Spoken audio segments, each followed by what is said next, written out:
Ya lo saben por el nombre de la charla. Bueno, yo soy, en presentación rápida, yo estudié Psicología y Arte en la Universidad de los Andes hace mucho tiempo, pues no tanto, más o menos. Me gradué hace como 2 años. He trabajado los últimos 5 años como curador y artista, he trabajado pues en distintos proyectos y cuando María Angélica me invitó a esta ponencia, pues digamos pensé, por un lado me sentí súper honrado porque sé que han tenido una serie ¿cómo decirlo?, de ponentes de primera. Realmente me parece incluso, sigan por favor, sí, ya. Realmente me parece muy impresionante como el currículum que han tenido, como han tenido mejores profesores que yo, sin duda. Me parece muy interesante lo que están haciendo y sobre todo si no estoy mal, ustedes también van a como elaborar material impreso a partir de esta clase, ¿no? Algo así, como de escritura y esto. Me parece súper chévere. ¿Pueden explicarme un segundito cómo es eso exactamente? Como digamos, es un tipo como de ensayo respecto a las ponencias o algo así. Ok, bueno, chévere. Ok. Bueno, pueden ser tenaces conmigo, está bien. La crítica es buena. Listo. Entonces, cuando María Angélica me invitó a este conversatorio, más que hablar sobre como una gran filosofía o una gran teoría sobre algo que yo tuviera, preferí simplemente como compartir la manera en que yo he trabajado últimamente y compartirles como los 4 proyectos más grandes en los que he trabajado en los últimos 5 años, que me di cuenta precisamente pensando en este conversatorio, por así decirlo, que tienen mucho en común. De hecho casi que son la misma pregunta resuelta en 4 maneras diferentes, por eso el título de la charla era ese, pero pues ya entraremos más adelante en conversación. Bueno, entonces esa es una foto mía, hace ya como, esto es 2009, y ahí estoy en la inauguración de una exposición que se llama Imagen Regional 7. No sé si alguien conoce el programa Imagen Regional del Banco de la República. ¿No?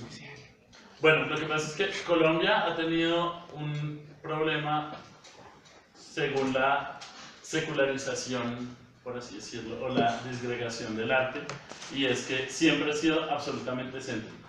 Pues Colombia sí es un país anormalmente centrificado, la tercera parte de la población está en Bogotá, creo, algo así.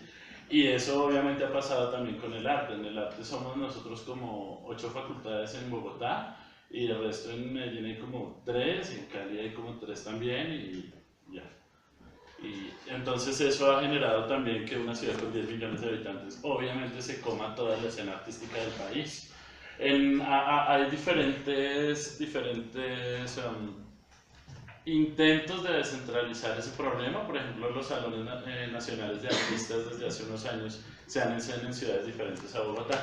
En el 2008 se hizo en Cali, después se hizo en la costa pacífica atlántica, después en Medellín y ahora se va a hacer en Pereira el otro año.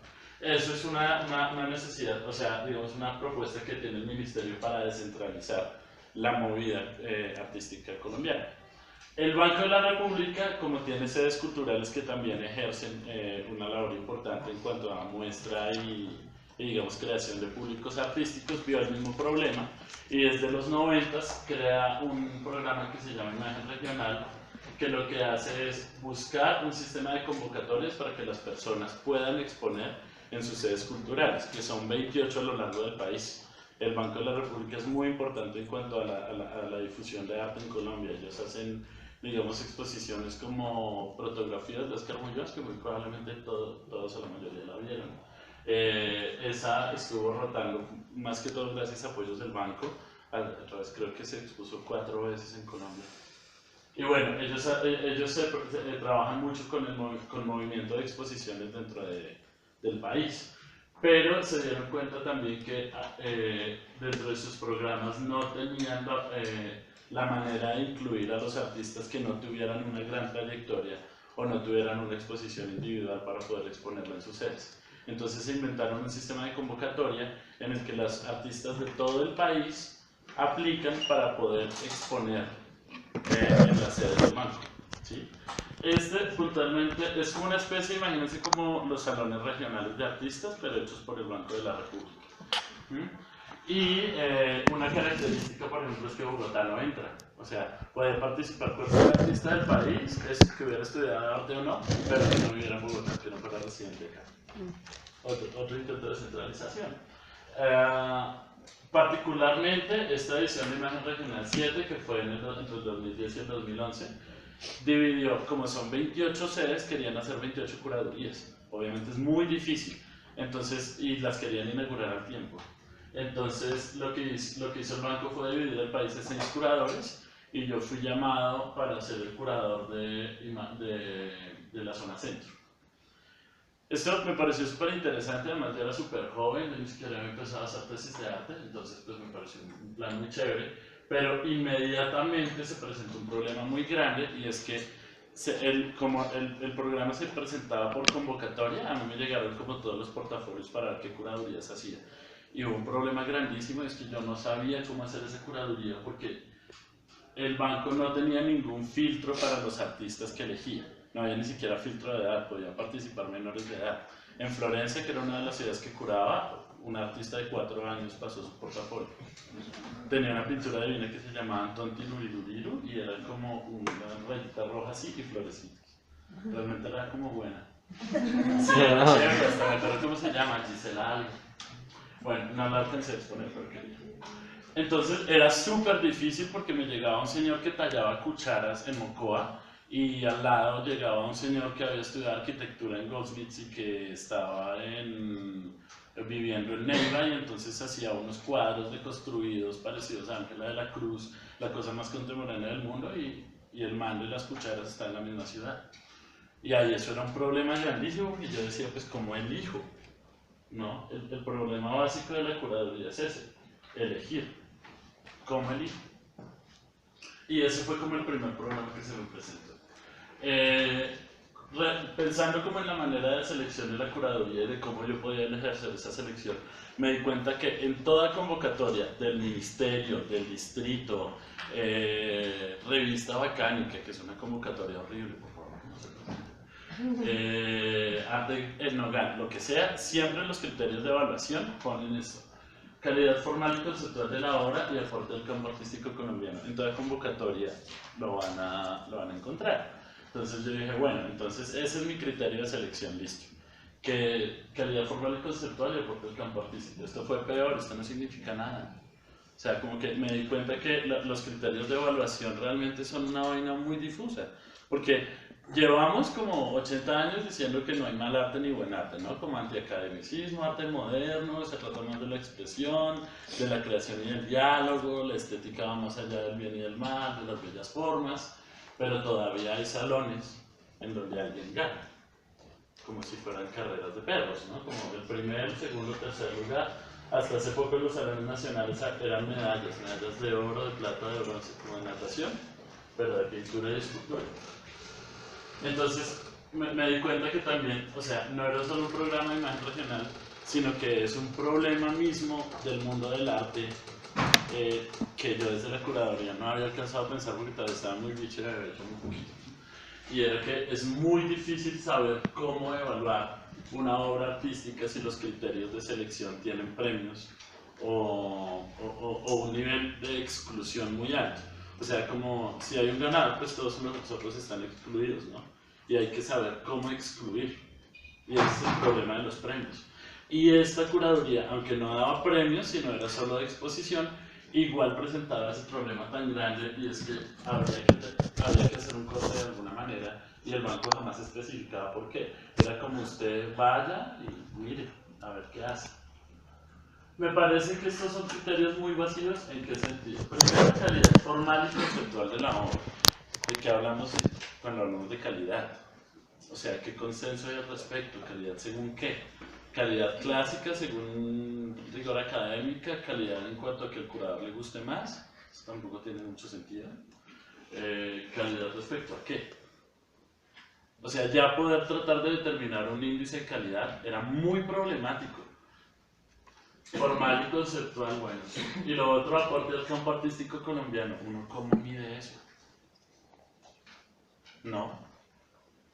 Yo revisé los 6 anteriores eventos de imagen regional y vi como cierta interpretación de estos dos parámetros.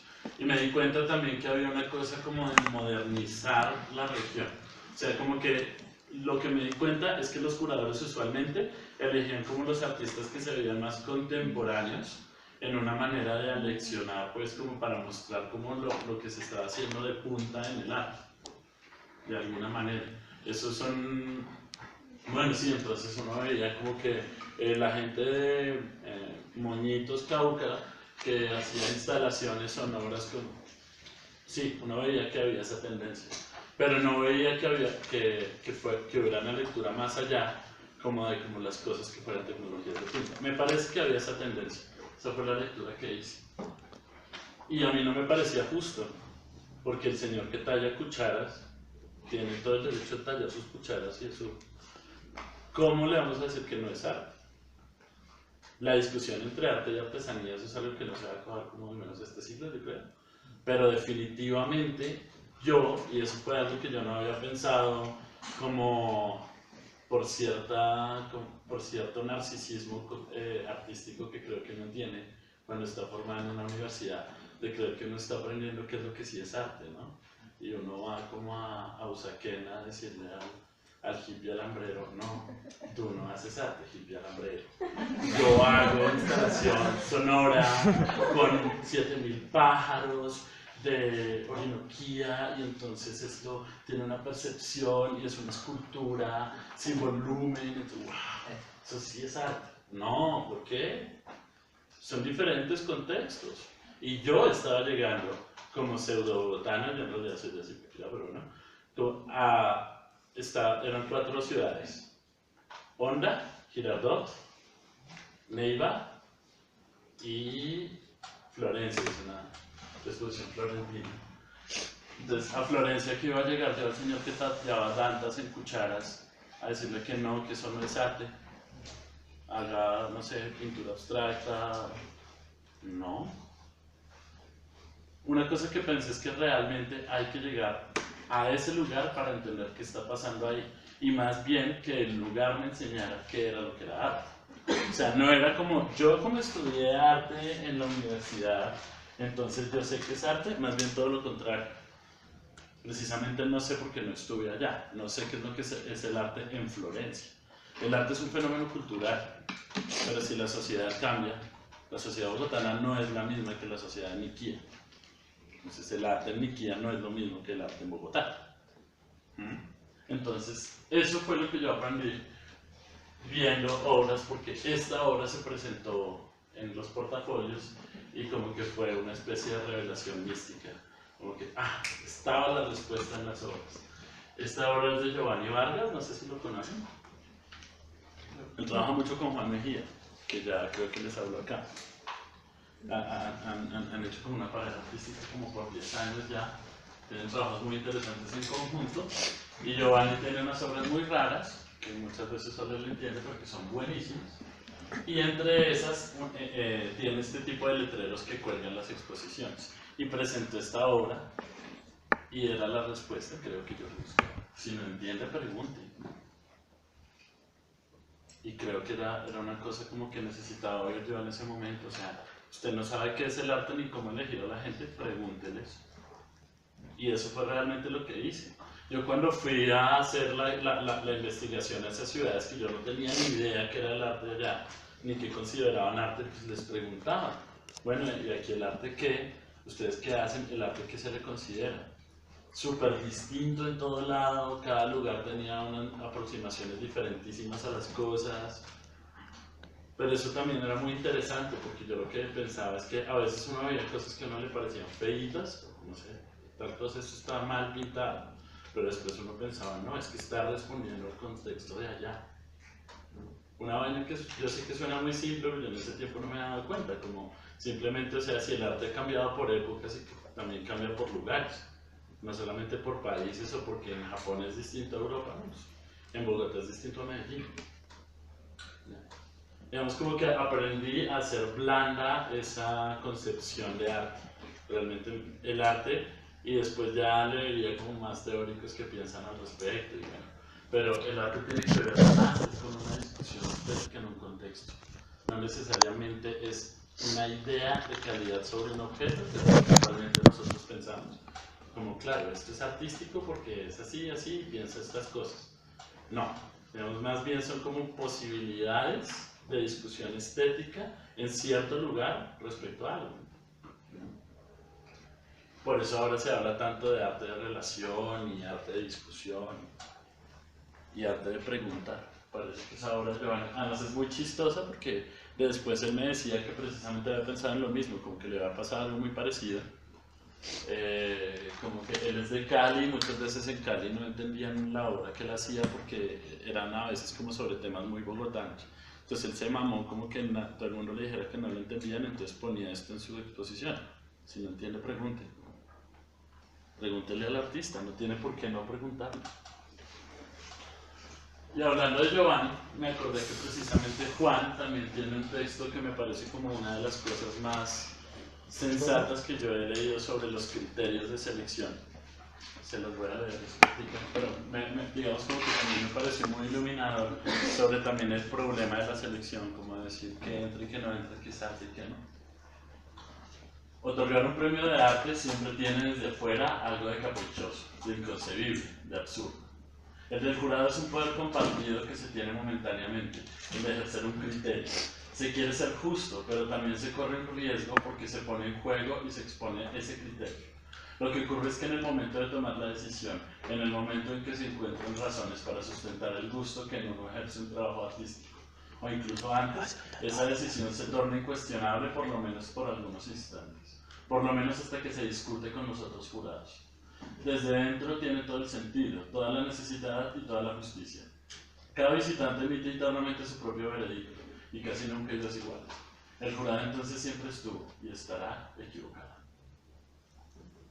Aunque pueda sonar como una idea muy fatalista, como sobre jurar, elegir y decidir, creo que es todo lo contrario. O sea, no hay el peso de una verdad sobre el arte, sino solo la posibilidad de discusión. Y lo que está diciendo Juan es precisamente eso, es que no se trata de estar en lo correcto, no hay una sola verdad. Así como discutir tampoco se trata de estar en lo correcto, se trata del discutir mismo. Y a través de lo que decía la chilindrina en el Chao, con la discusión nace la luz. Eso. Es el mismo contraponer las ideas que ocurran cosas. No es llegar a una verdad. Igual eso también entonces a uno lo cuestiona porque todavía hay tantos premios de arte, como de primer lugar y segundo lugar, y porque uno sigue siendo jurado en ellos. Como que sí, creo que es un poco ético de mi parte no creer en el jurado y seguir siendo jurado de cosas, pero creo que es lo único que se puede hacer. Bueno, y aquí les voy a mostrar un par de las cosas que encontré como en esa curaduría. Esto estaba, por ejemplo, en Girardot. Eran dos artistas, María Margarita González y Jorge Alberto Caña. Estos son dos pinturas que quise contraponer porque por un lado me parecía, María Margarita tenía una técnica muy interesante como de trabajo al óleo, absolutamente tradicional, absolutamente, ella la llamaba folclórica. Y por otro lado me parecía que Jorge Alberto tenía como unas similitudes con ella en cuanto a técnica y en cuanto a proceso. Y me parecía muy interesante también como ver que ellos buscaban esta como exquisitez formal, pero a través de temas muy diferentes. Esta pintura era muy chistosa, además tenía unos colores aún más chillones de lo que se ve ahí, pero me parecía que tenía un asunto con la sensualidad de los almanaques de camionero, como súper interesante. Pues él pintaba cosas muy vulgares que a él mismo le parecían feas, como, sí, fue el Juan sin mirar al espectador cuando salía y vainas así, pero él decía que era como enaltecer esa belleza femenina, como devolverle honra a esa mujer que había sido como vulnerada en su imagen, el hecho de pintarla al óleo. Entonces me pareció súper interesante como esa contraposición. Y también me parece que había una cosa como de alta y baja cultura. O sea, por ejemplo, María Margarita decía que ella hacía como pintura postal, que es cierto, sí parecen como postales, como de mensajes positivos para la vida. Sí, como sonríe. pero eso me gustaba porque también era como que ellos eran conscientes como de que ellos tomaban su inspiración de cosas que no eran dignas del gran arte. Entonces había una cosa de arte y baja cultura entre lo que ellos estaban haciendo que era chévere. Esto era muy interesante también cuando les decía que era que en muchos casos uno veía que las obras de estos artistas estaban ancladas en la tradición, pero en una tradición pictórica o folclórica o artesanal, pero que estaban muy conscientes también del trabajo contemporáneo. Y Aida era así, bueno, se hace llamar Omaha, y tenía estas pinturas extrañísimas en las que unía petroglifos con motivos de camuflado militar. Entonces eso tenía una textura toda chévere, era buenísimo. Entonces unía también como esta cosa como de pintura, textura, ready-made, pero también con una obsesión loquísima que tiene la gente del Piedemonte de la selva con los petroglifos. Todo el mundo pinta petroglifos, muy raro. Pero sí, muy raro. Pero en serio, o sea, en Florencia me llegaron 16 portafolios, 8 personas eran gente que pintaba petroglifos. Muy raro. Y aquí, por ejemplo, estos dos artistas, bueno, la exposición, una vez se inauguraron las 28 exposiciones a lo largo del país, porque sí se inauguraron al tiempo al final. Después se hizo una selección que se presentó primero en la Casa Republicana de Bogotá, del Banco de la República, y después itineró por Colombia. Y a mí me interesaba, estos dos artistas no me tocaron en mis curadurías, pero más o menos haciendo la selección de todos, quise hacer esta contraposición entre estas dos piezas porque me parecía que hablaban también del problema del lugar y de la identidad, que era algo que me parecía pues importante a lo largo del proceso, ¿no? Y estas dos piezas, además que eran mis favoritas, eran muy lindas. Esta es de Winston Rubiales, creo, él es de Villavicencio, y él hace porcelana, es un poporo de porcelana. Entonces, y se llama Frágil con J. Entonces es chévere porque la idea de él era como que sentía que la identidad nacional siempre estaba en absoluta posibilidad de resquebrajarse. Entonces él hace como piezas muy delicadas, también tenía pinturas sobre cáscaras de huevo. Me gustaba mucho como la fragilidad de la pieza, como la tensión de las piezas que se pueden romper. Entonces era esta idea como una Colombia que está a punto de romperse. Y este otro artista que también, él es Diego Pava, creo. Este es el arquitecto que estudió en Inglaterra y que hacía cosas contemporáneas. Él vive en Neiva, perdón, él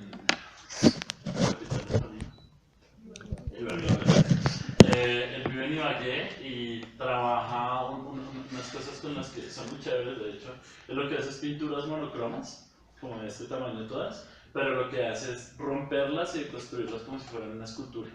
Entonces hace como una labor escultórica con pinturas, escultura, bueno, y hace como estas esculturas rarísimas, súper chéveres.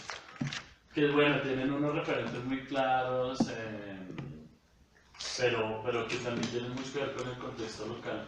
Por los materiales que usa, él usa los materiales de los arrozales, madera de no sé qué y pintura de no sé qué, no recuerdo ahora. Pero usa como una cosa muy como de su región para hacer como este arte así ultra contemporáneo, pues. Entonces me parecía que contraponerlos hablaba mucho también como de ese problema de la identidad del libro, como de qué es una escena de arte contemporáneo y qué es el artista contemporáneo, cuál es el tema contemporáneo, ¿no? Porque él también está utilizando, pues digamos, Winston lo que hacía también era una cosa de súper sobre las tradiciones indígenas, también como con porcelana, pero era el discurso que él le metía a ese trabajo lo que lo hacía como que la pieza dialogara con el hoy en día, por así decirlo. Y bueno, aquí de últimas, esta es una serie divina, estos son, se han ido a Manizales, ¿dónde está la ermita? Eso, él tenía 8 maquetas de edificios, la ermita también estaba, y eran maquetas hechas a ojo, porque él no sabe nada de arquitectura, ni de ingeniería, ni nada, lo que está en la universidad. Y hice 8 maquetas a este tamaño de los edificios emblemáticos de Manizales que están a punto de destruirse. 3 de estos edificios ya no existen.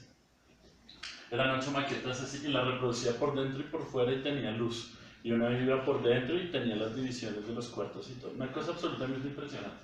Se llama Proyecto Fénix. Y no, era increíble, en serio, yo no podía creer eso, la locura.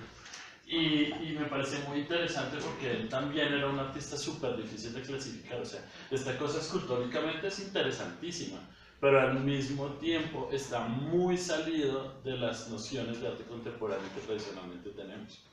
Aún así, cualquier escultor se vuelve loco viendo esto. Entonces, era un proyecto realmente muy interesante y lo ha estado haciendo los últimos 25 años. Él dice que hasta que se muera. Bueno. Y aquí, este señor que está pintando ahí, él está ahí poniendo como su instalación, era una instalación de 8 metros por 8 metros, que hizo in situ. La obra solo se podía poner ahí, ya se tenía que destruirse para desmontarse. Es un colectivo que se llama Infante más Barreto, ellos ya se divorciaron, ya no se quieren, se agarraron mucho, creo que después de esa exposición, pero bueno. Y ellos dos trabajan en conjunto y lo que es muy interesante es que son una especie como de colectivo dada, grafitero, neo-hippie, ultra pop de Girardot. Sí, y son un man que no sabe dibujar hace grabado, ese es Guillermo Caballero. Y Ricardo Infante hace literatura ciberespacial del Tolima Grande en el año 5000, algo así. Entonces hace unos cuentos en los que Colombia en el futuro no existe, sino existe un lugar que se llama Tolima Grande, y la carretera de información con jet skis levitantes es el Magdalena. Entonces uno en el Magdalena vuela en jet skis propulsados por energía de arroz, creo. Y bueno, es una novela loquísima, y arma unos cuentos rarísimos. Y Ricardo, perdón, que es que se llama acá, hace grabados en los que mezcla como cultura neopunk con bestiarios de indias y con un montón de cosas que se meten. Están súper locos, se meten como meses a trabajar entero, y la idea de ellos es no ganar absolutamente nada ni que quede absolutamente nada en su trabajo. Entonces lo que hacían era trabajar meses como en grabados y pintura y objetos que hacían con materiales reciclados, pero todo es para la instalación en el lugar, o sea, hay que destruir la obra para montar. La idea de ellos es que solo se expone una vez lo que se muestra ya. Ah, y también dicen que el público de ellos son los niños, entonces todo lo que hacen es para los infantes. Por eso se llama Infante más Barreto. Tenía una cosa como que hacemos las cosas para los infantes, pero bueno, una locura muy extraña. Pero ellos eran muy interesantes también porque eran como dos personas que desertaron de su trabajo. Uno era biólogo y el otro trabajaba como en importaciones de trucha o algo así. Y ambos renunciaron a su trabajo porque no creían en el capitalismo neoliberal, entonces se dedicaron a hacer arte. Esas son las cosas que uno se encuentra a veces. Imagínate, estuvo buenísimo. Bueno, entonces, ese soy yo. Bueno, eso fue Imagen Regional, me pareció súper interesante, y yo quedé mucho con esa pregunta sobre, bueno, entonces, ¿y el arte contemporáneo qué es? Y ese problema de la artesanía contra el arte contemporáneo me sigue interesando muchísimo. Y me pareció, de hecho, que tenía mucho... me parecía de hecho que era casi como una lucha que yo debía tomar en algunos sentidos, como que era siempre, porque yo siempre como que había estado muy interesado en artistas que no son considerados por nuestro medio artistas. La gente que llaman outsider o gente naif, o incluso los mismos artesanos, cosas como la que decía este señor de Manizales con las maquetas, muchas veces me conmovían y me interesaban intelectualmente mucho más que lo que usualmente se entiende como arte contemporáneo. Y si uno va ahora a muchas exposiciones de arte, y el árbol es un hueso, o sea, la mayoría de arte es una mamera y como copias de Mateo López baratas y aburridísimas, o ya párenla con ese dibujito limpio así de grande, no más. Sí. Sí, entonces me pareció interesante como seguir pensando en esa idea como de el borde del arte y hacer algo que estuviera en el borde del arte, pero me di cuenta también que era interesante también tratar de hacer algo que fuera arte y no lo fuera al tiempo. Y eso sí que era difícil, porque es lo que dice Daniel Purén, de que un pan en una galería de arte se vuelve una obra de arte. aunque una obra de arte en una panadería no se vuelve un pan, el arte como que chupa todo, es una concepción de la estética que todo lo puede volver arte. Una casi miedosa. Entonces empecé a pensar, bueno, algo admirable cercano al arte que no sea arte. Y como pensando muchas veces, y como todavía estaba estudiando en la universidad, estaba haciendo una entrega final que terminó siendo, bueno, la entrega era para Mario Paso, no sé si lo conocen, aquí está muy chévere. Él era profesor de una clase que se llamaba Popular y Objeto, y la entrega final se llamaba Arqueología del Closet. Y Arqueología del Closet era como explorar el gusto personal y hacer una obra frente a eso. Y yo tenía un buzo que no me quitaba nunca en la vida, parecía una caricatura. Todos los días con el berraco buzo, un buzo como azul clarito. Entonces yo lo que decidí era como hacer un disfraz de mí mismo, y lo que hice fue replicar el buzo a mano. Entonces hice un buzo cosido a mano, que era igual al buzo que yo siempre me ponía. Una pendejada, estaba estudiando. Sí, una pendejada, pero esa era la hora y tenía que contárselo, lo siento. Entonces hice eso, pero obviamente yo no era súper bueno haciendo ropa, entonces mi mamá me ayudó. Y haciendo eso y teniendo estas cosas en mente de la imagen regional, me di cuenta que mi mamá me había ayudado a hacer prácticamente toda mi carrera. ¿O no les ha pasado que cuando están en clase de foto tienen que embolarse el novio, el sobrino, el primo, y cuando necesitan, sí, cualquier cosa es el papá ahí boleando tabla, o no? O sea, toda la familia y los novios y los amigos están ahí en la obra, si no me hicieron ustedes solos. Entonces yo pensé que eso era muy común y que de hecho mi mamá era como mucho más artista que yo. Porque sabe hacer todo, o sea, ella sabe hacer ropa, cocina increíble, sabe hacer muñecos, me corta el pelo, hizo la casa en la que yo vivía al principio, se la construyó con mi papá con sus manos, o sea, ella 3 meses de embarazo y ahí echando arena. La vieja es muy dura, entonces yo dije, es súper hábil con las manos, sabe hacer muchas cosas, yo dije, es otro artista. ¿Sí? Entonces yo dije, no, pues voy a hacer un colectivo. Entonces nos llamamos Rosita, Alfonso e Hijo. Somos los dos, ahí estamos. Aquí dice Rosita, Alfonso, y aquí dice Hijo. Entonces, esa fue nuestra primera exposición. Yo le propuse a mi mamá que hiciéramos arte, y ella más o menos como que siempre me llevaba la cuerda, entonces dijo, bueno, listo. Y empezamos a pensar cosas. Y yo siempre traté de tomar como en cuenta las ideas de mi mamá, porque algo que me di cuenta desde el principio era que se podía volver una cosa como de utilizar a mi mamá como un personaje tierno. No, también no la mamá, ¿no? Y yo ponerla como a hacer cosas y utilizarla más o menos como algo de imagen. Y obviamente yo no quería eso en absoluto porque era por el respeto que yo le tenía a su labor como artista, que quería trabajar con ella. Entonces tuve mucho cuidado de no hacer eso, sino que fuera una cosa realmente en conjunto. Que realmente fueran ideas de ella y que realmente ella tuviera una agencia creativa. Pues, ya aprovecho para tomar. ¿Estás en un calor? Sí. Sí, lo que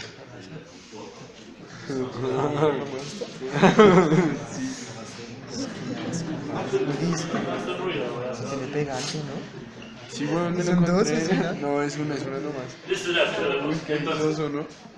Entonces, ¿qué? Yo cuando lo vi, Entonces, lo cogí así completo el resto. tenía que ser muy cuidadoso con esa cosa porque no me parecía una cosa de utilizar a nadie, sino todo lo contrario. Era el gran respeto que la tenía o poder trabajar juntos. Y entonces habíamos estado hablando como pues le conté mi proyecto, le conté mis inquietudes, ella lo entendía, hablábamos de cosas y un día se le ocurrió algo muy chévere y es que ella dijo como que ella pues ya estaba como el lío de Monsanto y de la comida basura que tenemos que comernos porque no hay nada más enfermo. Y ella decía que era muy importante para el arte como volver a pensar en la buena comida y que eso era algo que podía cambiar la vida de la gente. Y que le parecía que los artistas ni siquiera, o sea, eran tan de mal comer que ni siquiera en las inauguraciones comían, no solo bebían, que es cierto, muchas veces. Entonces empezamos a dialogar y se nos ocurrió esta idea de Cardo, que es nuestro primer proyecto, y lo que hicimos fue piratear a mano la receta de las galletas Oreo. O sea, lo que hicimos fue como tratar de encontrar la receta para hacer galletas Oreo caseras y las pirateamos y entonces nos presentamos a una convocatoria del Ministerio de Cultura, un salón regional de artistas, que se presentaba en el parqueadero del Banco de la República. Entonces era buenísimo porque Oreo es la segunda marca de comida más expandida del mundo, después de McDonald's. No, perdón, la segunda marca más rica y la más expandida del mundo. Entonces era chévere porque era piratear la marca de confites más expandida del mundo con plata del Ministerio del Estado y en el Banco de la República. Era súper chévere. Y nos dieron $1 millón de pesos para hacer eso, hicimos 800 galletas y 20 litros de avena. Y entonces las regalamos en la inauguración del tercer ciclo de este salón regional. Nos fue muy bien, todavía nos piden galletas, quedaron muy ricas, en serio. Antonio Caro nos elogió, dijo que mi mamá era una artista muy honesta. Muy bien, Antonio Caro. Entonces, era en parte, digamos, la idea, lo que me pareció chévere de la galleta es que por un lado es una obra de arte, claro, pero por otro lado sí es una galleta. O sea, si la galleta caía fea, no tiene sentido. El punto es que a uno le puede no importar la obra, le puede no importar el arte y aún así el objeto vale la pena. Y ese es el punto que yo entendí con mi mamá, y es que el objeto artístico no tiene por qué tener el mismo significado para todo el mundo. Yo estoy seguro que después de estudiar 1000 años arte, pues yo creo que no he parado de estudiar, digamos que llevo en este medio más de 10 años, obviamente ya no va a haber lo mismo que yo veo ahí, pero eso no está mal, no hace a la obra menos de ella, porque ella también ve muchas cosas desde su naturaleza. Por un lado uno le puede dar la vaina conceptual y es que estamos haciendo piratería con plata del Estado, y bueno, a mí me gusta como ese juego económico como de joder a Oreo, sus galletas son horribles y las nuestras sí quedaron chéveres, era como una Oreo mejorada. Sí, en serio quedaron re buenas. Pero por otro lado, digamos, también yo sé que a mi mamá le interesa la exquisitez en la receta. Hay una vaina más de ella como de catering. Y eso no lo hace menos artístico, solo es otro ángulo de la obra. Y así pasa finalmente con todo, eso es algo como que uno dice siempre pero como que nunca lo entiende realmente, como que todo el mundo ve una vaina distinta en las obras de arte y eso no está mal. Hay mucha gente que hace muchas cosas que nadie entiende, pues la gente ve otra cosa y está bien. El objeto artístico es polivalente, ¿sí?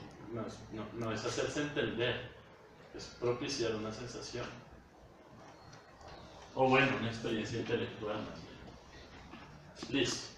Entonces después de eso, tuve un hallazgo chévere y es que estábamos hablando, como alguna vez mencioné a Marta Traba, que pues Marta Traba es más o menos la inoculadora de la idea de arte moderno, vanguardista, traído de Europa en Colombia. Y estábamos hablando como que en ella mi mamá dijo que le gustaba mucho Marta Traba, de hecho se peinaba todavía como Marta Traba, y decía.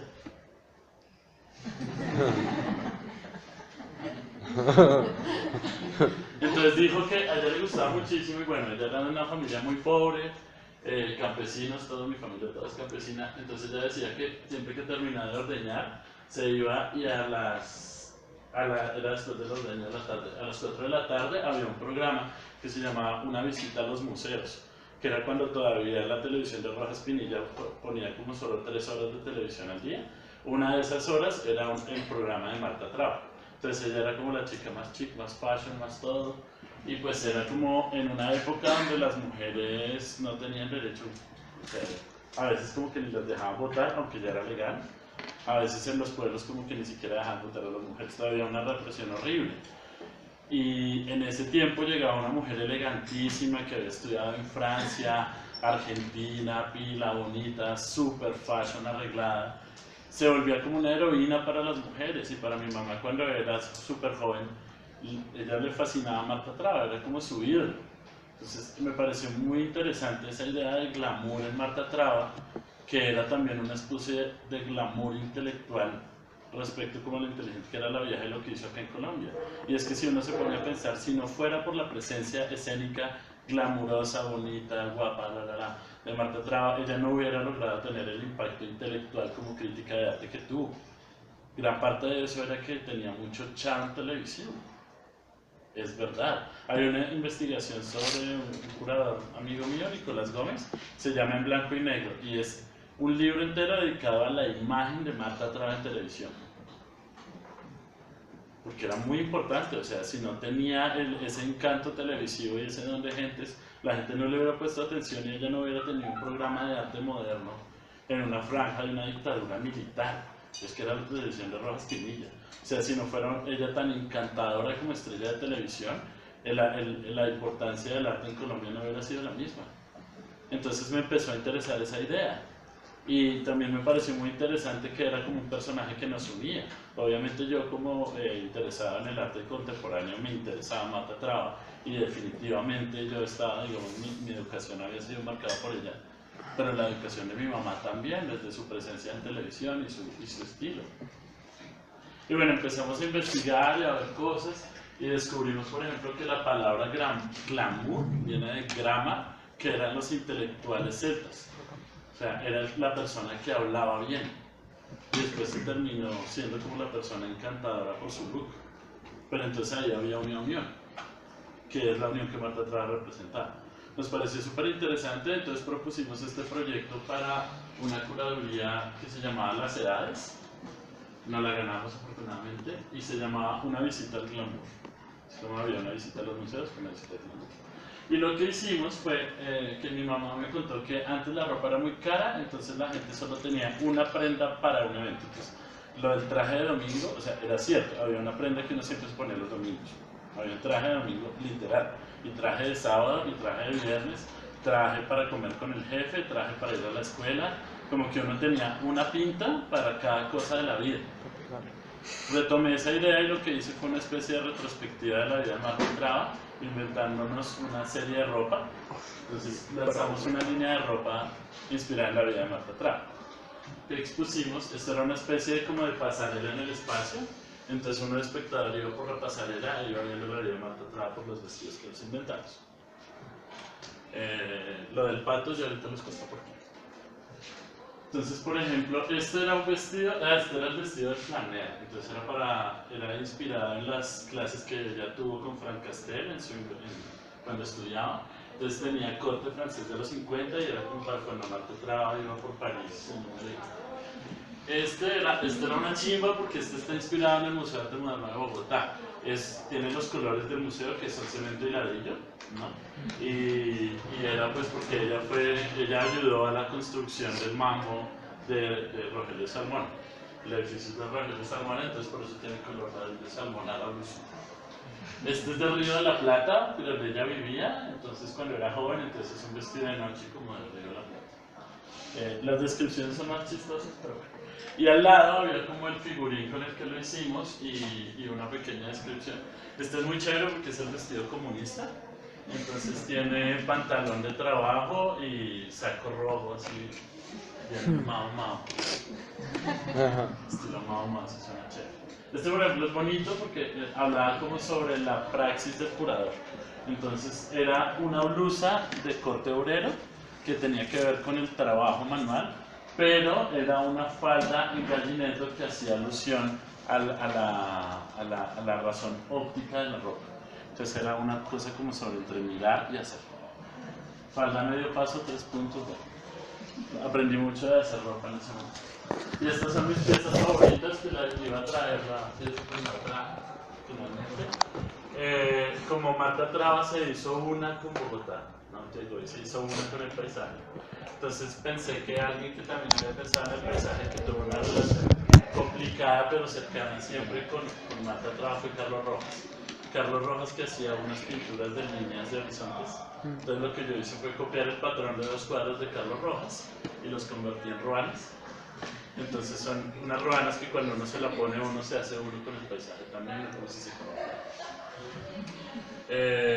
Sí, bueno, y eran 9 piezas. Y tenían como esta unión precisamente entre una vaina que yo siempre pensé, y es que muchas veces me parecía muy raro que la gente cuando veía cuadros como los de Carlos Rojas, que son así de rayas, dicen que no entienden, pero luego van a una tienda de ropa y ven una camiseta de rayas y dicen que chido, me encanta. Yo decía, pero pues es lo mismo, porque no pueden decir eso en un cuadro. A veces el cuadro de rayas es el cuadro de rayas y ya. Frank Stella decía, no hay nada de fondo. es lo que usted está viendo, fin. Eso también es arte. Y aquí había un video que acompañaba la muestra y que se los voy a poner de hecho. Espero que haya buen sonido. ¿Será que no? No, el sonido del computador no van a oír. Es una lástima. Bueno, entonces les tengo que mostrar así nomás. Pues, ¿tú lo tienes en internet? Sí, está en internet, búsquenlo por favor, está en mi cuenta de Vimeo. Sí, bien, chévere, por favor, sería bonito que lo vean. Y sobre todo que, digamos, pues es como una, hay dos ámbitos en el que hablamos como del arte en Zipaquirá, esto es en Zipaquirá donde vivimos. Pero por el otro lado también hay una visita que hacemos a una exposición de Joseph Beuys. Y es que como que en el proceso me di cuenta que mi mamá era una especie de Joseph Beuys mezclado con Martha Stewart. Porque le gusta mucho como lo casero, ¿no?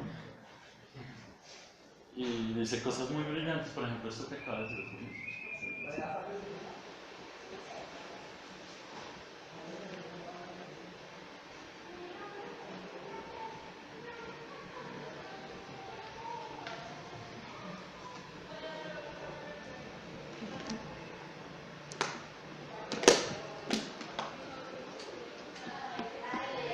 Bueno, y ahí está hablando que le parece que finalmente todo hombre es un artista porque todo hombre está haciendo algo.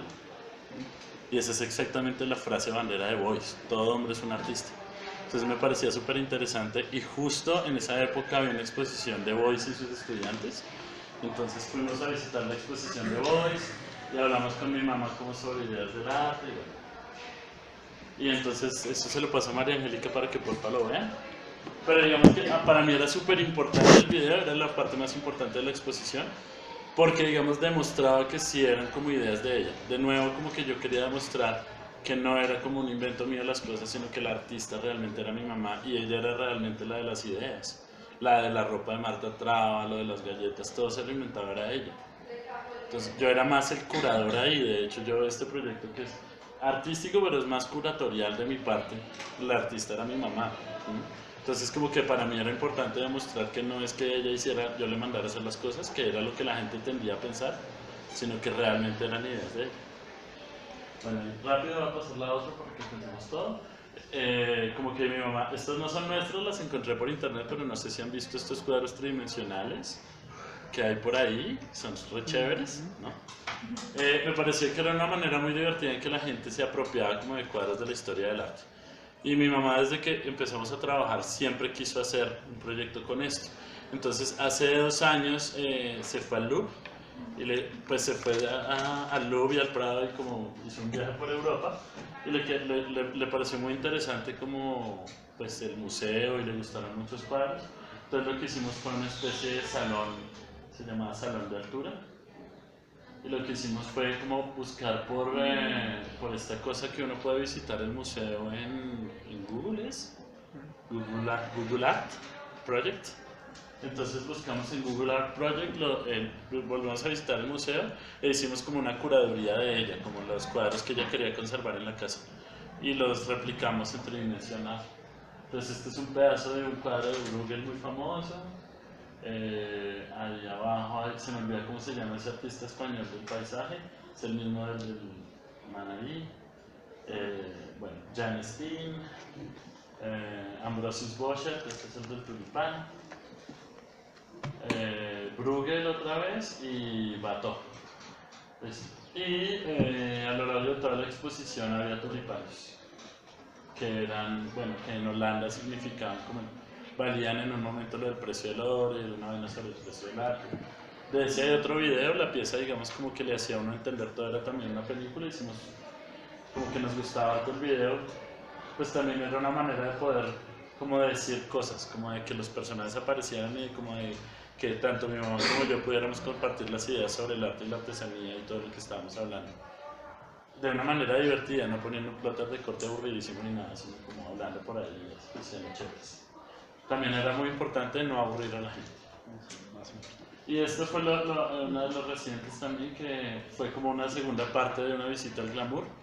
lo hicimos en la vitrina de Lugar a Dudas de Cali y era como un fragmento de la exposición que no había cabido en la primera y la idea era hacer un juego, es un juego de playa basado en un grabado muy famoso de Ramírez Villamizar, el del vestido de baño. Y nosotros hicimos pues todo el conjunto, toalla, pareo, pelota, bolsa, todo. Quedó muy chévere y eso lo usa mi hermana. Porque es que todas las obras son absolutamente usables. Las obras de Marta Traba son hechas a la medida de mi mamá y ella se pone esa ropa. Y la ruana yo la uso también. O sea, también el punto era que no se volviera una obra de arte que solo se exhibiera en un lugar artístico, sino que más o menos yo me la podía sacar de mi closet y colgarla en una exposición artística y seguía siendo el mismo objeto y seguía funcionando. O sea, como que no muriera una vez se guardara, porque eso pasa mucho con las obras. Si no están en una galería ya no son obras. Pero estas están todavía en conjunción pues como con la vida cotidiana. A ver, ¿cómo vamos? Bueno, pues que no tengo. Listo, entonces ahí fue como Rosita Alfonso dijo. El proyecto sigue en pie, pues todavía no hemos trabajado mucho este último año, pero ahí vamos. Y después de eso me llegó una invitación a curar una exposición en el Museo de la Tertulia. ¿Si conocen El Gato? ¿Se lo han visto? ¿En dónde? Es de Cali, es de Hernando Tejada, que es uno de los artistas más conflictivos y menos apreciados por el arte contemporáneo. Hernando Tejada, Tejadita, él nació en 1928 y murió en 1923, muere en 1998 y es una de las figuras más importantes del arte en Cali, sobre todo entre los 50 y los 80. Hernando tiene un problema y es que es muy feo, o sea, como que las cosas que Tejada hace son feas, o la gente piensa que son feas, y el arte contemporáneo también piensa que son feas porque además son muy chistoreras. Como que si uno ve este gato y uno le dice que es escultura contemporánea, es puede ser. Y además, él era un artista que trabajaba, por un lado, como un estilo decorativo que va muy en contra de lo que parece arte contemporáneo. A él le interesaban mucho como los recovecos y las florecitas y las cosas que decoran como la artesanía popular. Y por otro lado le interesaban las técnicas que los artistas contemporáneos ya no usaban. O sea, él tallaba en madera, que eso es como, ¿no? Como que todo el mundo dice, no, escultura contemporánea, es atravesar tostadoras como bombillos de neón. Sí, o sea, ¿cómo así que va a tallar madera? Pero Hernando es un artista muy particular porque de hecho iba como en contra de contemporaneizarse. O sea, él era un artista que estudió con Ricardo Gómez Jaramillo, con todos los artistas importantes de la época. Él tuvo como una formación de punta como artista moderno. Y él empezó a trabajar con Lucy Tejada, era súper amigo de Alejandro Obregón, tuvo un taller con Grau un buen tiempo. Él era como el artista moderno top. Pero él desde el principio empezó como a retroceder y como a hacer cosas cada vez más anticuadas y más idas a la figuración, que en un momento, si ustedes ven, todo el arte moderno es como abstracción o como pinturas, figuración, pero figuración loca. Entonces es como una silla con las patas como así y como con un gato al revés y una luna en el agua hecha de queso, no sé, cosas muy locas. Pero Hernando iba como todo al contrario, iba como la técnica entre más anticuada mejor. Entonces tallaba en madera, hacía acuarelas, los temas también dibujaba como gaticos y la selva, que también era de una manera también figurativa. O sea, eso era como súper anticontemporáneo, por así decirlo. Y entonces es un artista que nunca ha sido muy apreciado por los artistas contemporáneos ahora. Pero, por ejemplo, yo tenía como la imagen de Hernando Tejada como de esto, como del gato, como de estas cosas tan decorativistas. Y en el Salón Nacional de Artistas del 2013 expusieron una serie de libretas de los viajes de él a la costa pacífica.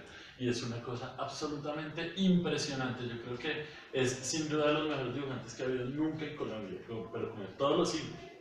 Un dibujante excepcional. libreta, esto tenía una calidad de detalle, una potencia de sombra, una vaina divina, en serio eran unos dibujos buenísimos. Y era el mismo artista que hacía esto, muy raro. Y me pareció un artista ya muy extraño, era como... Y lo más extraño es que estas libretas de viaje él jamás las expuso ni las mostró como obra de arte. Esto era lo que hacía como en la casa en sus viajes y jamás mostró esto como arte. El arte de él era esto. ¿Sí? Entonces me parecía muy raro, era alguien que tenía todo para ser como el gran artista de la época, como el segundo Obregón, pues, pero como que se decidía por un estilo que decididamente era poco popular, al menos para la crítica de arte. Porque digamos en la ciudad de Cali lo aman, todavía la gente se acuerda de Tejadita y todo, pero la crítica de arte, como digo, no tanto en la época, pero después de los 70s, como que le recriminó mucho que parecía un artista menor y que se basaba demasiado en el artesanía y demasiado como en ese chiste, y él era todo para el sitio. Entonces uno decía, ¿por qué si puede hacer esto, muestras esto? Y eso me pareció interesante en Hernando.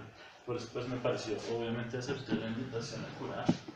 Y me empecé a encontrar con vainas rarísimas. Es que el tipo estaba muy interesado como en una especie como de anticipación del conocimiento. O sea, como de lo que usualmente era mal visto como algo tonto o anticuado, él se metía de lleno en eso.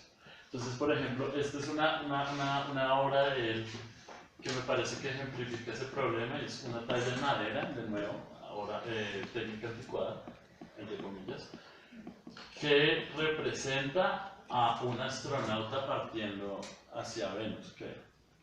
Entonces este es el astronauta, que además parece como una figura como olmeca, ¿no? Como la cabeza que le regaló el señor Ben Sommer, ¿se acuerdan? ¿Sí ven? ¿Sí ven? Sí se parece, es como una cosa medio indígena. Y entonces aquí está la venusina como dándole flores, o sea, una cosa absolutamente infantil además. Y aquí está la máquina loca que lo va a llevar como a la Tierra de nuevo. Entonces es una vaina como un tema absolutamente infantil, como de cohetes, pero también al mismo tiempo esto es un grabado súper interesante, o sea, técnicamente es una obra muy chévere. Y es una vaina que está como entre altorrelieve, talla en madera, y que al mismo tiempo tiene un juego de la partición de las formas en abstracción, que es muy de los artistas abstractos de los 50. O sea, como que tiene parte del conocimiento de lo que se estaba haciendo en arte contemporáneo, pues lo que ahora entendemos como arte moderno, pero por el otro lado estaba yéndose como a ristre contra las ideas que había. Más o menos todavía había esa idea de que el pintor era el gran artista, y este man se estalla en madera, y hace este tema totalmente deschavetado, como de la venusina. Bueno. Y me pareció muy interesante, además que tiene una forma casi como de friso. Y esa cosa como del arte antiguo aparece mucho, digamos, por ejemplo, me parece que es muy cercano al aduanero Rousseau, ¿no? Y creo que esta cosa como del Caribe y el gato sonriente y todo tiene mucho que ver también con ese mundo como entre infantil y adulto que los artistas naif o outsider tienen mucho. Cuando uno ve la pintura de gente, de no, naif muy entre comillas, uno ve que es una cosa que es como una especie de figuración infantil. Cuando uno ve el aduanero Rousseau, que estoy seguro que todos lo conocen, no es que es como un niño muy virtuoso.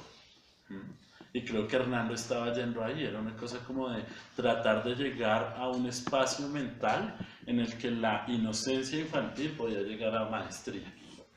O sea, era no tratar de ser muy inteligente para llegar a algo importante, sino al contrario, como tratar de llegar como a ese estado antiguo o primordial del pensamiento para llegar como a algo que está muy en el fondo. No sé si me hago entender. Como algo muy espiritual también, como lo que mucha gente piensa, como que hay que llegar es como al estado primario, al que nosotros, a esa inocencia de los niños, para poder llegar como a una espiritualidad máxima. Y eso es lo que Hernando creo que estaba tratando de hacer. A él el teatro Cocoliche le encargó, que es un teatro de marionetas que ya no existe en Cali, pero que fue importantísimo, de las compañías artísticas más exitosas en el mundo de Colombia. Pues que nadie sabe, entonces nadie se acuerda, pero eran muy importantes. Los Cocoliche le mandaron a hacer las marionetas para ellos y entonces Hernando hizo estos títeres. Esta era la obra de entrada a la exposición. Uno llegaba y veía este teatro marioneta, realmente quedaba como no queda arte. Entonces, sí, entonces estas son las marionetas que hizo para el teatro y desde ahí fue también cuando empecé a pensar como esta cosa del pensamiento infantil que él trataba de llegar a tener. Y empecé a pensar también que tal vez eso era lo que siempre el arte contemporáneo le recriminó a Tejada, y era que no tratara de verse muy inteligente. Y es que la seriedad es la moneda de cambio del arte contemporáneo. Verse serio es lo que a uno le da el respeto curatorial, intelectual, ¿no? Porque, por ejemplo, les pongo un ejemplo, Delcy Morelos. Delcy Morelos es una pintora muy chévere, hace sus monocromos y todo. Yo no he visto un solo texto de Delcy Morelos que no hable sobre la raza. O sea, no hay un texto sobre Delcy Morelos que hable, esta vieja pinta una chimba, mire cómo escurre ese rojo por ese yute. No. Es como, no, es que ella es negra y viene de no sé dónde, entonces como es negra, entonces pinta su negritud, porque es que los negros y la negra, entonces hay que pensar en lo negro. Es pintura, bebé, habla de la pintura. El problema es que hay cosas que son muy difíciles de sustentar desde la lógica, digamos, del curador, que es como tan argumentada en palabras. No sé si me hago entender. Es difícil, digamos, los curadores funcionan siendo gente que es muy inteligente. Entonces, como esa gente repila, entonces necesita buscarse artistas que demuestren lo inteligente que el curador es. Yo no puedo poner como a alguien que haga cosas chistosas y chéveres, no. Hay que poner a alguien que es un artista interesante y que tiene una investigación sobre este tema contemporáneo, ¿no? Al yo apoyar gente inteligente, yo también soy inteligente como curador. Entonces no podemos decir que Delcy Morelos pinta lindo. Es que ella es negra y las negritudes en lo contemporáneo, porque pinta monocromos. Hablen de la etnia lo que quieran, lo importante de Delcy Morelos es que pinta bien. Ahora, claro, ya sí, le puede interesar el tema y se puede hablar de eso, pero ni un solo texto que hable propiamente sobre la pintura, sino que es alguien que hace instalaciones pictóricas. Y además es una cosa súper matérica, es chorrear pintura. La moneda de cambio es la importancia como moneda de cambio en el arte es la seriedad. Por eso es que ustedes cuando aplican a un concurso de arte donde hay medalla de oro, plata y bronce, ¿no? Nada, sincronizada, oro, plata y bronce. Cuando ustedes aplican a esas convocatorias, ustedes tienen que argumentar un porqué de lo que hacen. A ver si no les meten un gato por liebre, que tal ustedes sean brutos. Y solo pinten bien, ¿no? Que es algo extraño, porque no puede valer solo la obra. Cada vez hay menos concursos donde solo uno puede mandar la obra, mire, foto, dimensión, ya. No, no hay.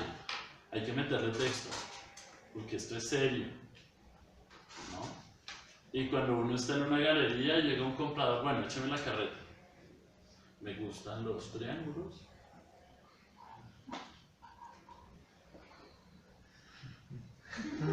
No, o sea, porque hay cosas que son formales, hay experimentación formal. Eso no es menos inteligente. Poner el rojo que es al lado del azul que es en la composición que es, eso es muy difícil. Se necesita mucha inteligencia. Lo que pasa es que no es una inteligencia verbal, no es conceptual. Perdón, no es argumental desde las palabras. Es conceptual, pero no son palabras. Es inteligencia formal. Y yo creo que Tejada estaba viendo eso. Y estaba viendo que todos estaban viendo, porque además de los críticos de arte, ninguno era artista plástico. Todos eran literatos. Walter Engel, Casimiro Aygar, la misma Marta Traba. Todo era como que el arte se pudiera justificar en palabras. ¿Ustedes han visto alguna vez un filósofo que haya tenido que justificar su libro con pinturas? No, cierto. Pero el pintor sí se tiene que justificar en filósofo. es un problema grave. Y este man lo estaba viendo en 1950, estoy seguro. Y eso fue lo que me interesó tanto de él. Hacía cosas paypal. Esta pieza me gustaba mucho, me parece que tenía mucho que ver también con esa cosa como de él mirando al espectador. Esto es una cara, o sea, esto es una tapita, esta es la cara. Y era una cara, y uno abre la cara y sale la cara de uno, es un espejo. Y esto es otra cosa que es un aspecto interesante de Tejada, y es que fue de una manera un poco duchampiana. Varios amigos me cogerían el calvazo por decir eso. Pero fue como el primer artista en Colombia que hizo que el espectador pudiera interactuar con sus piezas. Aquí está bueno eso de que la cara aparece así. Pero hay unas obras donde la cosa es absolutamente literal. O sea, él, por ejemplo, tiene una obra que se llama Estefanía, la mujer telefonía, que afortunadamente está acá. Es muy raro este man, o sea, ¿de dónde sale esto? ¿Qué carajo? ¿No? Entonces, se parece, bueno, esta figura de la mujer reclinada está en toda la historia del arte, uno la reconoce. Se llama Estefanía la mujer telefonía, entonces la idea es que esto es un teléfono operante. O sea, uno llama con esta escultura. Entonces, uno se sienta acá al lado de ella, ¿no? Se sienta así. Le coge la mano que es la bocina y se la pone al lado de la cara. Entonces uno se pone al lado de la cara la mano de la escultura, como si lo estuvieran acariciando. Le marcan la teta, porque aquí se busca marcantes. Estoy mirando los ojos mientras lo hago. Y le abren la boca. Entonces con la mano acá uno le abre así en la boca como si la fuera esa vaina. Chistoso, es chistosísimo, ¿no? Voy a llamar en una escultura contemporánea. Es muy chistoso, hermano, es muy bueno. Y esta idea como de que el espectador interactuara con la escultura. O sea, ahorita Erwin Wurm, el de las esculturas de un minuto, eso es absolutamente contemporáneo. Aún hoy en día está ese interés. Y aún hoy en día uno ve los instaladores y los escultores tratando de que uno interactúe con sus esculturas. Esto en 1950 era súper de avanzada, sobre todo en Colombia. El arte pop hasta en Inglaterra hasta ahora estaba llegando a eso. Hay unas esculturas, porque es que él lo resolvió a través de hacer muebles. Ahorita Gabriel Sierra es eso, la relación entre el mueble y el cuerpo de la escultura. Esta obra es como el 52. Y esta es un trono en el que uno se puede sentar y se llama Sacramento una mujer asiento. Estas son las tesis. Porque es todo erótico, ¿no? Es todo así como una cosa de placer desmedido tanto a lo infantil como a lo erótico. Entonces siempre son como mujeres voluptuosas, como del paraíso, ¿no? Esto es como un paradisíaco extraño. Yo no me acuerdo cómo se llama este artista, Dwayne Hanson, no me acuerdo. Pero hay un artista que también hizo mujeres muebles, como de la corriente pop británica, y esa es como la gran obra pop de Inglaterra, y fue 3 años después de estas. Desganamos. Y este es otro fragmento que son como las grandes esculturas de Hernando, que se llaman los manglares. Hay 11, yo alcancé a conseguir 7. Y la idea era como rehacer un manglar a partir de las esculturas de los manglares que él tenía. A mí me parece muy interesante también porque fue la primera persona que pensó en una escultura no compacta a través de línea. Porque, digamos, había una cosa como sobre el espacio vacío y el intersticio que trabajaban Villamizar, Carlos Rojas, Negret, pero el primero que pensó en una escultura lineal, incluso antes de Feliz Agustín, fue Fernando, que eso también me parece algo muy interesante que descubrí en esa investigación. Bueno, y aquí, estos han visto de la exposición que hice. Aquí hay esto es como ¿una qué, verdad? Más o menos, pero está hecha en una vitrina donde están los dibujos que les hablé que había visto en Medellín. El man tenía 3.870 y algo de dibujos, todos increíbles. Fue muy difícil elegir 30, pero bueno. Entonces lo que hice fue como armar una línea de tiempo a través de ciudad y a través de los viajes. Digamos, como que uno veía la línea de tiempo y uno lo veía viajando por Colombia, más o menos. Era muy bonito esta parte, fue como mi favorita. No les pude traer más de los dibujos, pero bueno. Listo. Y ese fue el tercer proyecto.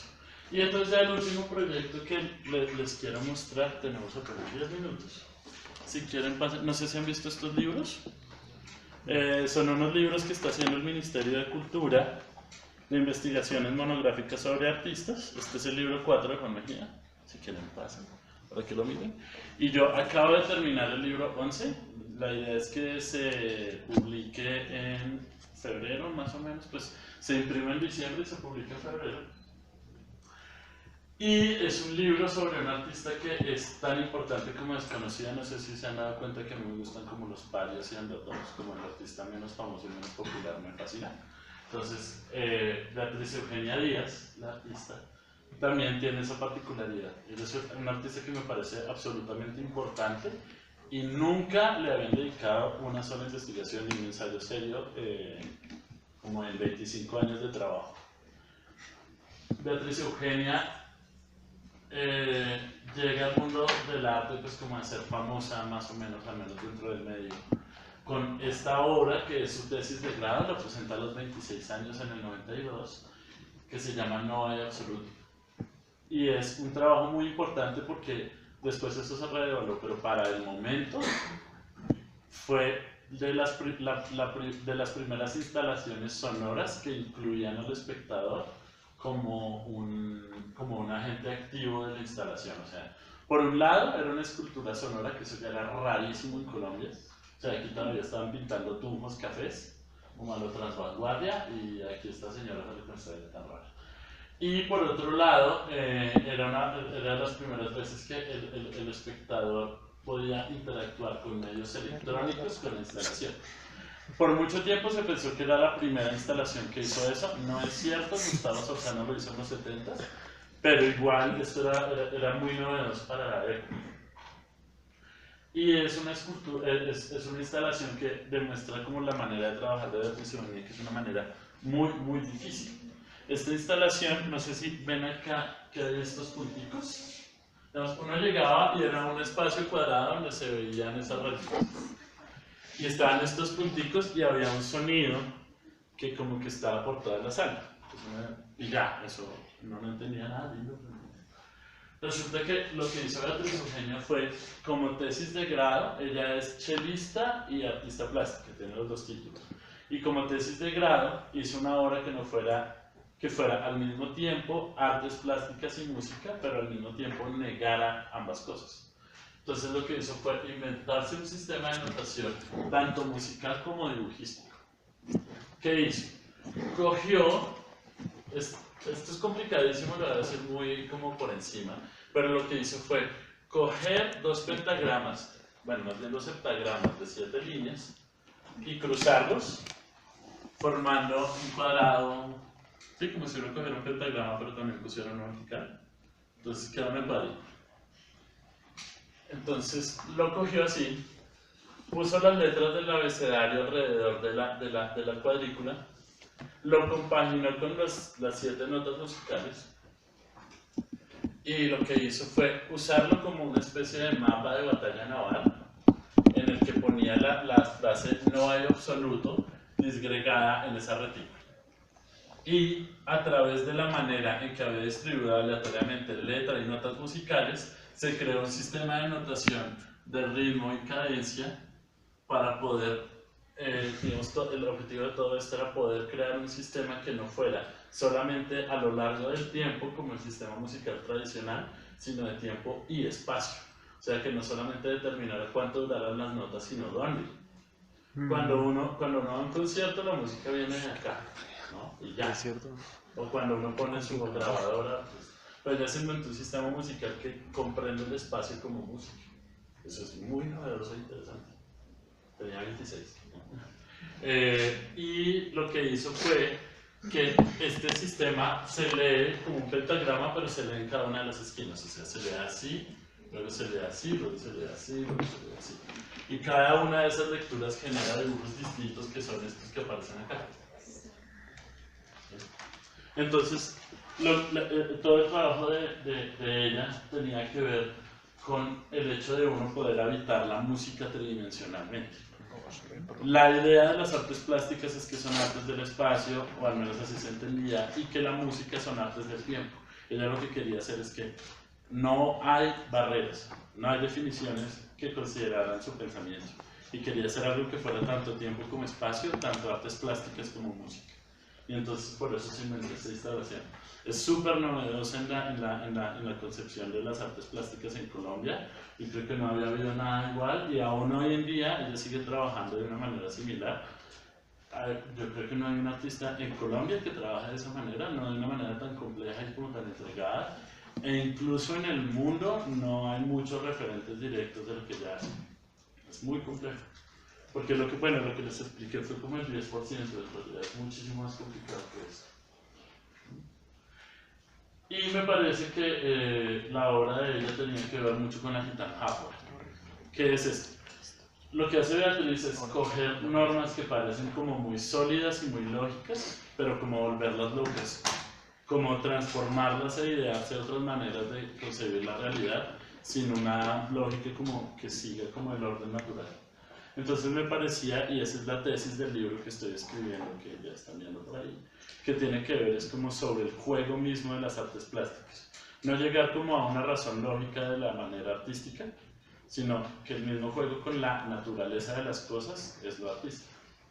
Entonces me parecía que se parecía a la gitana Jáfora, que es una figura literaria en la que uno se inventa palabras que no existen, pero que tienen una cadencia y una fonética interesante.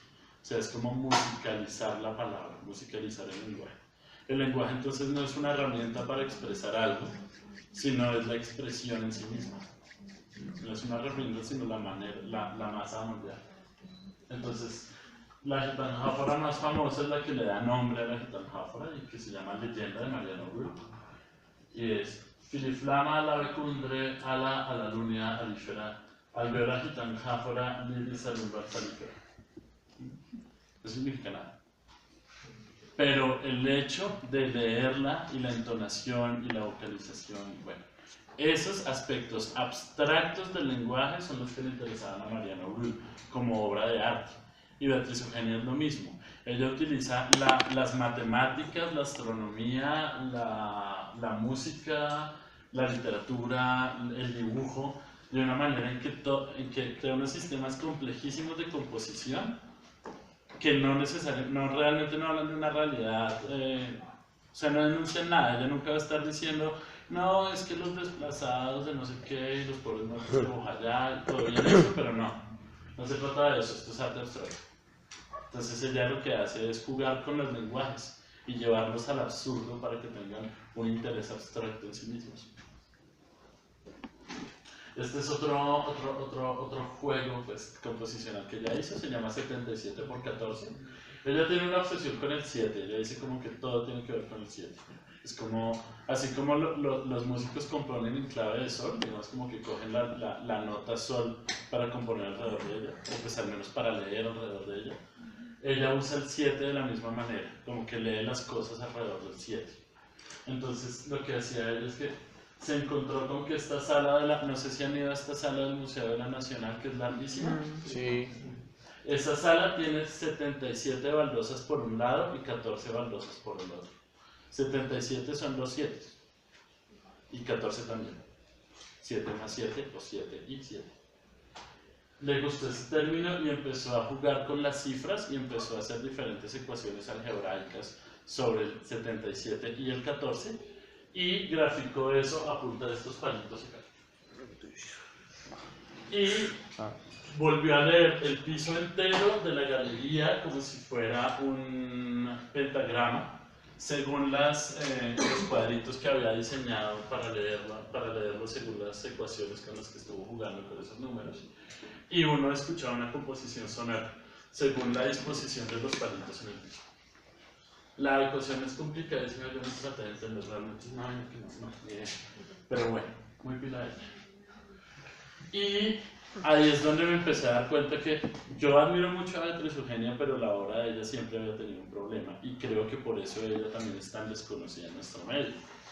Y es que las obras de Beatriz se resisten absolutamente a ser comprendidas, a ser conservadas, a ser compradas e incluso a ser estudiadas. como que es una obra que se la pone a uno demasiado difícil. O sea, en este caso, la obra era absoluta, uno nunca iba a entender este procedimiento, ¿no? O ustedes llegan y escuchan algo que suena, ah, no, claro, cogió este 77 y cogió y puso la frase no hay absoluto, nunca. Jamás, o sea, no. El proceso no está. ¿No? Es como un misterio que es difícil de resolver. 77 por 14, el problema es que no había otra manera de exponerla sino en esa sala. El chiste es que las baldosas de la sala determinaban la composición. O sea, esa obra solo se monta ahí. O sea, se pone una vez y ya, porque no van a determinar la sala del museo pues, para dejar esa obra ahí por siempre, no. Y por ejemplo, esta obra que se llama 47, son 47 autorretratos de ella. La idea es que se exponía el día de su cumpleaños. Después se quemaban. Y los quemó, de hecho. Se expuso el día de su cumpleaños 47, eran 47 dibujos al fuego. Entonces, el problema de la obra de ella es que siempre fue muy elusiva. Y siempre trabaja totalmente sobre el espacio donde está exponiendo. Entonces hace cosas como lo de las baldosas. Digamos, si ella hiciera una exposición acá, oh, estas bombillitas son círculos, entonces son 49 círculos, entonces los 49 círculos, raíz de 3 con la curva de Fibonacci de la frecuencia de Kitt, entonces eso da 7777, entonces voy a hacer una composición según estos 4 escalones, porque 4 más 3, 7, y hace una composición sonora respecto a eso. Digamos como que ella como que vive en un mundo en el que todo es una partitura. Lee los lugares arquitectónicos como partituras, que es maravilloso. Una súper interesante. Pero el problema que tiene es que es muy complicado y que la obra solo existe cuando está montada. Obviamente cuando ella, digamos, si ella llega a hacer la composición que hizo para este salón, una vez se acaba la exposición, pues hay que destruir la obra, porque la obra fuera de este salón pues no existe. Entonces, o los quema, porque le encanta, ay Dios mío, no vende un hito. Por ejemplo, esta es como la obra más compleja que ella hizo nunca, fue su participación en el premio Luis Caballero, ustedes sabrán el premio más importante para las artes en Colombia. Antes del anterior premio, o sea, los primeros 7 premios o 6, había que los artistas habitaban la Galería Santa Fe, que es una galería curva que está en el planetario, y ella lo que hizo fue otra vez como mirar las proporciones de la sala y se dio cuenta que la curva de la sala tenía 53 metros. 53 es el 7º número de la secuencia de Fibonacci y el 4º de la 3ª línea de la secuencia de Kitt, 4 más 3, 7. Entonces hizo una serie de graficaciones del sonido de la curva según el sonido de Bogotá, porque ya dice que Bogotá es como el mar. No me voy a meter a explicar eso porque no me horas, porque ya dice que Bogotá es como el mar. Entonces, según la secuencia de Fibonacci, que si la conocen, la que es 1, 1, 1, 1, 1, 3, 1, 1, 3, 5, 7. Bueno, una secuencia matemática y de aceleración. Es la que determina el espiral, el crecimiento de las espirales. Y en teoría es la secuencia que determina cómo crece el mundo. Bueno, entonces ella cogió los números y entonces estos puntitos que hay aquí son los sonidos del mar que salen según esa curva de Fibonacci. Y la composición lo que hacía era metafóricamente alargar la curva del planetario como una espiral infinita. Entonces el sonido lo que hacía era que a uno le hacía sentir que la sala de la galería se iba ampliando como una espiral infinita. Una pieza muy linda. Y bueno, estos son unos mapas que ella hacía sobre sobre el sonido que proyectaba.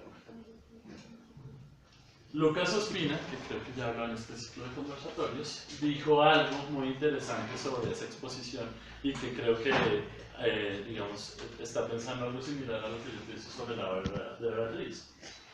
Tal vez, dentro de todo el ciclo de exposiciones del Premio Luis Caballero, la exposición Polaris será la que menos discursos produzca. A veces se escribe más sobre una obra, no porque la obra sea relevante al arte, sino porque ciertos elementos de la obra fluyen de manera dúctil por los caminos retóricos de la comunicación. No, es que Beatriz Eugenia es negra, entonces son importantes los negros en el mundo contemporáneo porque las negritudes, y entonces pensemos, ¿alguien quiere pensar en los negros? ¿Sí? Nada de eso se puede con la obra de Beatriz, es absolutamente abstracta. Evade totalmente esas definiciones verbales, esa curaduría verbal, esa manera fácil de explicar una obra. No es que mi obra trata de los desplazados de la situación contemporánea del objeto y el sujeto, y es que según Foucault, no, esto es una gitanjáfora. Socomeco, Sulumaru, gitanjáfora y Lilalu, Saralá. ¿No? Como la gitanjáfora de Mariana Brug. Es jugar con el lenguaje como un recurso plástico. No nos está explicando nada, no nos quiere enseñar nada, es arte. Cuando uno va al ballet, no, claro, es que la posición del cuerpo en Occidente, sí y no, se puede, pero no es el chiste. Aquí mismo, no, el lugar y la lectura del lugar y el remake dislocado, y sí, pero no. Se le puede sacar teoría, se le puede sacar filosofía, sí. Pero también hay otra cosa, hay una vaina poética que va de la explicación, no se trata de explicar. Bien. Los caminos dúctiles del arte, del lenguaje, perdón. Muchas veces, y esto me parece que es una reflexión para pensar, es que muchas veces la obra es más lo que se pudo decir de la obra que la obra misma. A veces yo mismo como curador me he enfrentado a eso, como, la obra es malísima, pero es que me sirve tanto para la curaduría, porque hay que hablar de esto y uno está muy tentado, es como yo sé que no es un artista tan bueno, pues no tan chévere, no me interesa apoyarlo, sí, pero me sirve, habla de esto que hay que hablar. Y si ustedes ven, rara vez hay una curaduría sin tema, ¿no? Siempre es como, ¿y de qué era la curaduría? No, de la negritud, de la... La curaduría es de algo, entonces las obras tienen que ser de algo. Pero hay obras que son sobre nada. Polos no es sobre nada. Pues tienen unos títulos así como Mujer mirando la luna sobre el lago, unos títulos rarísimos, pero no creo que se trate sobre mujeres mirando la luna. No, es sobre comprender la pintura como pigmento y bueno, cosas, pero no es palabras.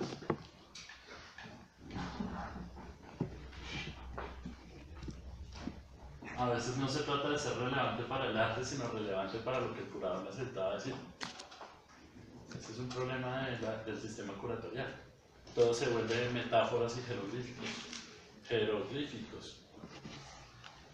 ¿No? Porque ahora todo es como moralejas, es como La Fontaine contemporánea, es como uno ve como una muñeca Barbie atravesada por un CD en una olla de petro. Entonces, ¿de qué era tu obra? No, entonces la obra era así, y entonces la Barbie significa esto y tal, tal, tal. Es como una fábula y tiene su moralejita, nos enseña algo. ¿Qué es hueso? Mamera, en serio, ya. Entonces, rápidamente, pensé que era muy difícil trabajar sobre Beatriz, tanto en una retrospectiva como en un ensayo. En un ensayo es muy difícil porque es un artista que no nos está enseñando nada. Y en una retrospectiva, las obras se mueren apenas las desmontan. Como son obras tan in situ, las obras ya no existían nada. No se puede hacer una retrospectiva de Trisogenia ahí. Entonces, yo igual como es un artista que me parece tan desconocido pero tan importante, quería hacer algo en homenaje a su trabajo y a su carrera. Pero no se podía hacer ni un ensayo teórico ni una retrospectiva porque las obras simplemente ya no existen. Ah, y además que ella es tan in situ que ni siquiera toma registro de las cosas. O sea, estas fotos nunca las tomó ella, las tomó alguien más y hay muchas obras que no tienen registro. Jamás graba los sonidos en el espacio, porque dice que no se entiende si uno no está en el espacio, entonces también es más quisquillo. Entonces, pero sí son los artistas chéveres. Entonces, ¿cómo podía yo poner en perspectiva el trabajo de Beatriz Eugenia y entender su importancia? Entonces, ese estudio, lo que se me ocurrió es que fuera un libro que tomara la memoria de esas exposiciones que ya no están, esas obras que ya no existen, y tratar, así como tampoco se podía propiamente un ensayo teórico explicativo, lo que yo propuse fue ejercicios de visión, o sea, como coger como espectador y describir las experiencias de las obras, porque como era una obra tan experiencial sobre cómo de dónde sale el sonido y cómo se ve la luz. Entonces lo que se me ocurrió fue hacer un libro y por eso me presenté esta convocatoria del libro que están viendo por ahí.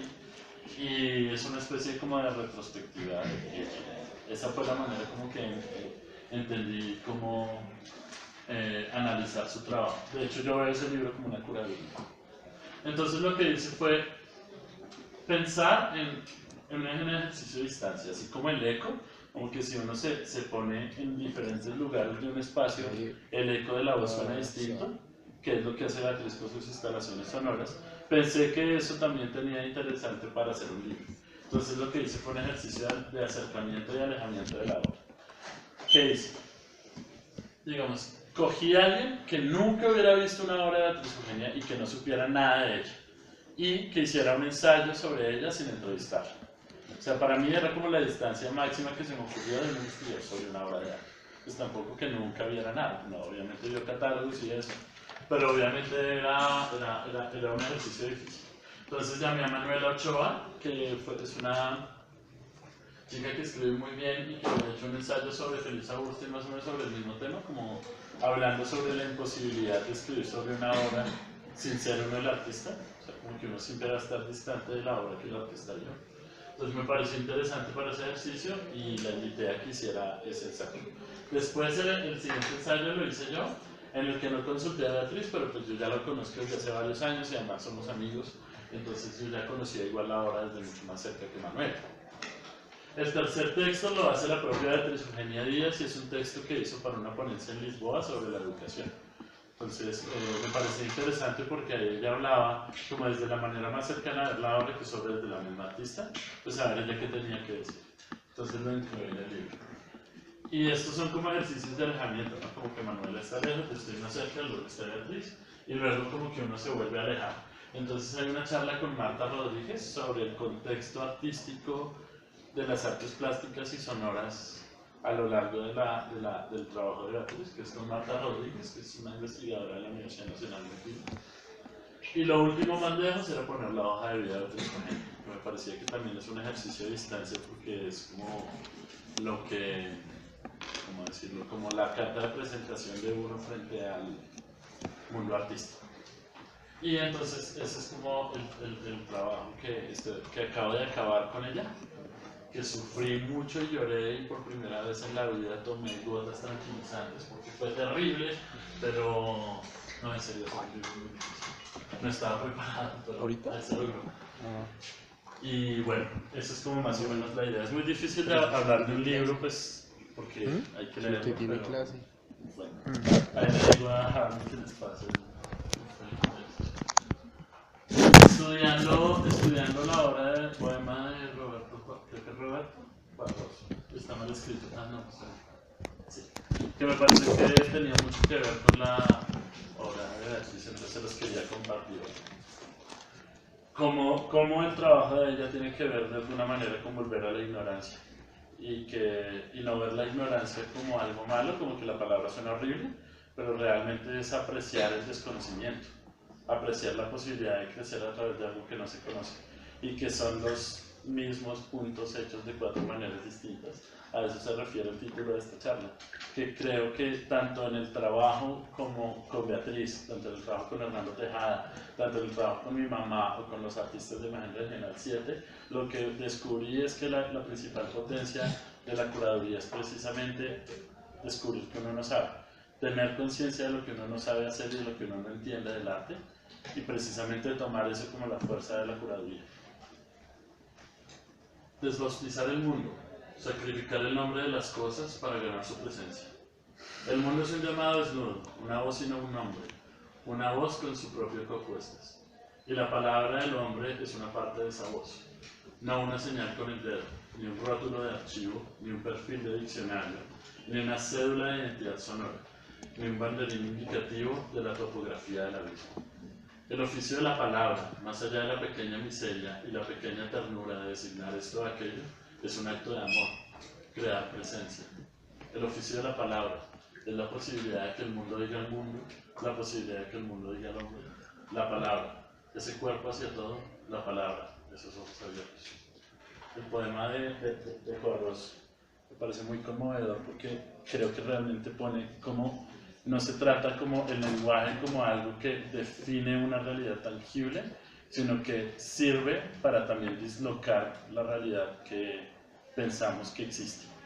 Como es el lenguaje también como una herramienta para desconocer y como para crecer en esa posible interpretación del mundo.